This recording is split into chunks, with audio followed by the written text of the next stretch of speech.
Hi everyone, we're going to talk about Adobe InDesign today, and this is in reference to pulling together some pieces from the other videos that you've been watching, and also remember that your skill sets in Adobe Illustrator and Photoshop will heavily come into play. InDesign is a layout program, and you'll need to be actually placing Illustrator files and Photoshop files and other images inside your document, unlike Photoshop or Illustrator where they're actually embedded. These are actually linked out.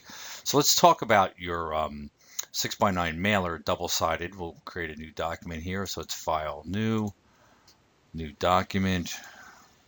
We'll just type it in here. It's 6x9. And it's actually, we're going to look at this the other way. So we'll make this to be landscape. And we want to uncheck facing pages. Facing pages is for making magazine layouts and books and what have you. You have an option down here for margins. This is good to leave on so you don't get typography or anything like that too close to the edge. In case if you were to print 1,000 of these in a fast printer, sometimes the registration of the printer gets messed up. You don't want to have things cut off, but this will keep you just looking good. Let's click on more options and get our bleed going on here because we're probably going to have this here. I'm going to do mine at 0.25, which is a quarter. I want to click to get all these the same. Say OK. And here I have my document. This will be my one document here.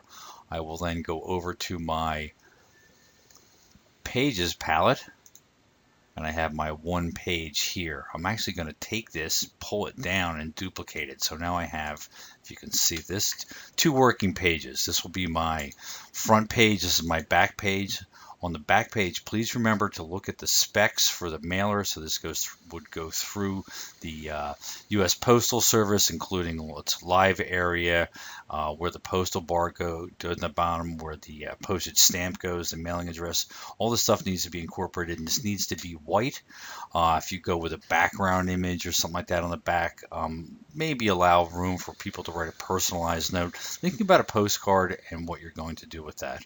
Let's go back to page one here, make sure we're on the proper one. I will pop in here. I want to place my original image, and I want to make sure of a few things before I go placing images inside InDesign. I want to make sure they're CMYK set for print and from the color mode, and I also want to make sure that they are 300 DPI. So to do that, I will first pop back into Photoshop. I have an image here of a nice wheat field. I'm going to have kind of like a greetings from somewhere in the heartland of America or something like that. This is a JPEG. What I really want to do now is check my image size. Let's say image size. And yes, all right, it's 300 DPI. It's plenty big to fit in there. So scaling up to any great degree is not usually very successful. Most images have a tendency to leave artifacts in there. This looks pretty good. It'll be nice and clear when printed. We'll just say OK to that. I may want to make some color edits to this later. So I'm going to actually change this. I'm going to do File, Save As. I'm going to save this out as a Photoshop doc here. Make sure I have full editing capabilities. Say OK to that. And I want to also make sure that I'm in CMYK mode. Although this looks great on screen, I'm going to be printing this. So I'm going to change image mode. Oops, image mode. CMYK color and say OK to that. And just hit save. All right, so now my document is technically correct for printing, and I can go pop back into InDesign, hit Control D, which will then place this. So I can go to my desktop, find my folder. It's very important to keep your files organized in InDesign. Otherwise, you can have a pretty good sized mess. I will click on this, say OK. I'll just click up here, and there is my image. All right, notice the black line is the actual 6x9. The ½ inch margins are set up here, and the bleed is outside. I want to make sure that this is set to 0, 0 here. Let's snap this over. I'll zoom out a bit. I'm actually going to scale this whole thing down. That is my visibility of the window. And if I hit A, I can actually move the image around, and I can scale it by holding down the Shift key here, or I can, just like you would in Illustrator or Photoshop, or I could actually numerically change the size. Remember, the window frame is the clipping mask in Illustrator. The window frame controls what you see, and the image inside can actually be different. When we take a quick look at this, it's in our links palette. So if I were to make any changes or change the image, I can do all this over here in the links area. I can update my image. If I were to go into Photoshop and say layer, new adjustment layer, let's just try something real quick. Hue and saturation. We'll colorize this. Oh, that is horrible looking. That's a shame. For some crazy reason, say we want it to be green, we'll just say OK. So we'll hit save this. Go back in InDesign, and what I'll notice here, pull up my menu panel a little bit further, is this little warning alert that it needs to be updated. So I can actually click on this little symbol here. Oh, click on this. Should be able to update my image there, and there it is. So if I were to change this back, because I really don't like the way that looks, I'll just turn this layer off. Make sure this Photoshop document is saved. Go back into InDesign and change the update here. So the image is never really in the InDesign file. It's there. So now I need my great text. One of the things that we talked about a little bit is text in Illustrator. Let's talk a little bit more. Popping up Adobe Illustrator because I can have some great text warping tools.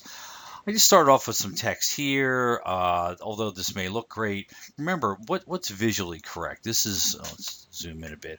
Although this font is kind of interesting, whatever, it really says kind of futuristic alien. It's not really the right font for what I'm trying to say. So let's just plain delete that from an artistic point of view. I just typed in some text, greetings from. I went through my typography palette and I found a couple of fonts here I thought might look nice. This is, I think, Black Oak. It's a little too thin. It's starting to get bleeded out here. I'll just shove this off to the side. Great idea, but it's not going to work. Put this over to here. Let this out of the way. So I actually picked a nice font called Chunk 5. I like it. It's a big slab serif. Right now it's at 48 point. So I'm thinking about, InDesign in component pieces. So this is just my big typography. What I want to do, and this is just saved here for in case I mess up and don't have to start from scratch again, is I really want something that looks like this. Greetings from, like an older postcard you'd get at a travel log place somewhere along the highway. You get one in the mail from relatives or friends who've gone on vacation. Mildly traditional. So I want to actually change this. I want to go up to this little icon here. It says Make Envelope. And I have the possibility here for my options with Warp. I'm going to use that. So I'm going to click on Make Envelope. So this piece here says Make Envelope. And be wary when you do this option, the text will then change to vectors. It won't be editable text. I want to make sure I hit Preview. Let me set all this stuff back to 0 first. I was messing around with it a little bit earlier. I hit Preview. You can see my warp pieces here. And I'm going to try some general pieces to see if this is going to work for me. My horizontal here. Oops, it's actually the wrong way. Something maybe more like that. And it's getting a little too wavy for me. And we can just say OK. And now that this piece is here, remember the selection tools in Illustrator. I'll click on my direct selection tool. And I can actually then pull this down. Oops, grab the wrong piece. And I can actually get this thing going here. Remember, I can grab onto the corners of my Bezier curves here and see what's happening. This is getting a little bit distorted, but with not too much effort, you can get this really to work well for you and get something a little bit, classic, greetings from, etc., etc. Obviously, you have color choices and what have you. These are just 3 little ellipses I put on the end of that. I didn't want to have them part of the actual warp here. So I want to make sure I save this.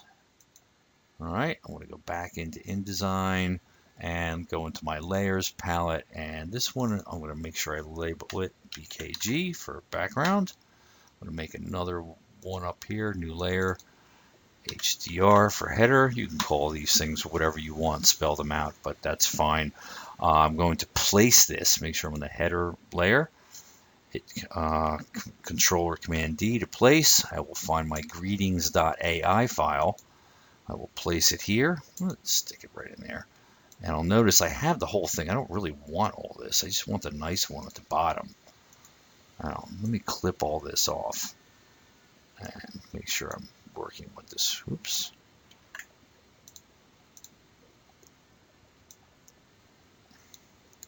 And you can see I have plenty of opportunity here to get this kind of where I'm going. What I'm noticing immediately is I don't like the black color. So let's real quick pop back into here, grab both of these. So I can actually just select them like this, go into my colors, change this to white, and this actually here, oops.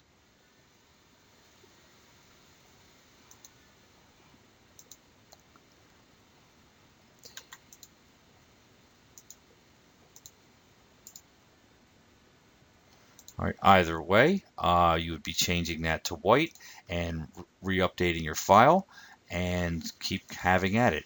Just remember that have some nice possibilities. This is basically about pulling component pieces into your InDesign document. When you save your file, we want to do File, Save, so that will save it correctly. I should have done this earlier. Make sure I save this in the correct place on my desktop. 2x1 mailer. I will then call it greetings 01-01.indd. All right, and W will take you into preview mode if you hit W, so I can see what this looks like, and then Control or Command 1, that's full size. Also, if you're looking at this piece here, it's not looking quite right. You're saying, wow, that's nice and smooth and illustrated. It's horrible. What am I doing wrong? The answer is nothing. You can go into View, Display Performance, and change it to High Quality Display. InDesign typically runs either typical or fast by default.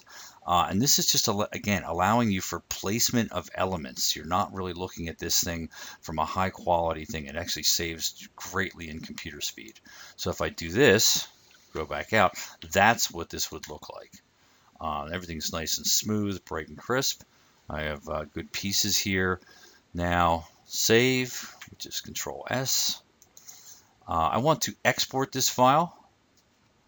I want to make sure that it is a print PDF down in here. I'm going to save it in the same folder that this is in. You have it the same name. It can be greetings. I 01 because I may have multiple versions to see which one I prefer the best after I print them out. I'll say OK. What we want to do is go into General. These are some already presets I have, but you're looking at all the pages. Optimize, leave the thumbnails in. Do not optimize for fast web view. We want to keep this as high res as possible. I'll check view PDF after exporting, so this way when I export it, the Acrobat opens up and I can see the document. I'll look at my compression, which is the most critical part. Make sure that this is correct. You can leave these as automatic JPEG. Certain things I have a tendency to make much higher file sizes for emailing or delivery to have no compression on the images. And this is the same thing for grayscale images. So make this sure this stuff is still set at 300. There are some defaults in here for high res print output. Let me show you that. So high quality print, you could pretty much just leave that and you can go back and edit this to none. You can save a preset, meaning if I get these controls right and I know I want to do this, I could call this, mailers. Anytime I do a mailer, I want it to have the same settings. I'll say OK, and then this would be in the pull down menu. Let's check our marks and bleeds and say, oh, geez, we want the marks to be on, and also use the document bleeds because I want to be able to overprint and then trim. All right, let's hit export. And there we have it. All right, this would, and obviously the back would be filled in, but I now have, looking in Adobe Acrobat, let's drop this down to 50%. Let's look on the left-hand side for our page thumbnails, and this is it. So this is what would be printed. This will print landscape on an 8.5 by 11 printer. You can just print that out, glue the pages together, or use double-sided tape, trim it, and be proud of your 6x9 mailer. All right, that should do everything. Actually, one last thing. Let's talk about exporting files. If you look in my directory here, I'll just go back to my mailer. This is my main folder. To send this to anyone, you cannot just send just the InDesign file. You need to send everything. So you'll need to actually go in and zip these files together, or on a Mac, you can compress it using the archive tool. They still make a .zip file. That has to be mailed together. But to make sure we have all our pictures, and if I use some fonts, the type that is in this document is not a font, it's an Illustrator file. But if I used a font that other people may not have, let's just click here. I'll just say Lorem Ipsum, click on that, and I'll change this to my character, change it to I have way too many fonts here. I'll change this one to Black Oak Standard at, say, 24 point. Make sure this isn't overset. If I send you this file, and even if you have InDesign and you have all the pieces, if you don't have the font, it's going to have issues when you open it back up. You're going to get an error message, and it's going to replace it to a default font. So in order to prevent this, hit File, Package. All right. So now we want to package all of this stuff, the fonts, the links, the colors, what have you. And we'll just say Package. Publication must be saved. Sure, let's save it. All right. And then it will just go, and this actually has printing instructions. If I ever send this to a printer, I'll just type in test. It makes a little .txt file, and I'll say, oh, this folder will here. That'll be fine. All this stuff down here. I'll say package and say OK to that. That was just something talking about font licensing, so you're not stealing fonts from everywhere. And I don't want to actually open the file now. That was actually asking about opening the text file. Let's go back in and here it is. Here's the folder. So this is the folder, which now has my linked files, my document fonts, which is this one here, the OTF, which is an open type format. Okay. So we need this. So now if I were to send this to a friend or a colleague, I can click on this, however you want to do it.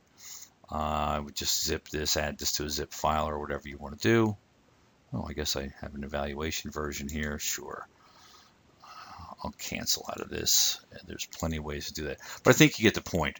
So think about multiple passes of this. Think about having fun. Make sure that your specs are correct, and it will be a great mailer. These same processes of placed files and making sure you have good typography and paying attention to margins and bleeds can be used for your calendar project also. Thanks.